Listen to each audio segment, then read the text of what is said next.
शुरू अल्लाह का नाम लेकर जो बड़ा मेहरबान निहायत रहम वाला है। अलिफ लाम मीम।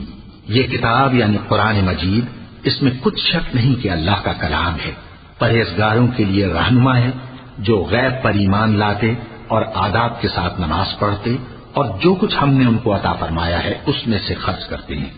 और जो किताब ए पैगंबर तुम पर नाजिल हुई और जो किताबें तुमसे पहले पैगंबरों पर नाजिल हुई सब पर ईमान लाते और आखिरत का यकीन रखते हैं। यही लोग अपने परवरदिगार की तरफ से आई हुई हिदायत पर हैं और यही लोग कामयाब हैं। जो लोग काफिर हैं उन्हें तुम नसीहत करो या ना करो उनके लिए बराबर है। वो ईमान नहीं लाने के।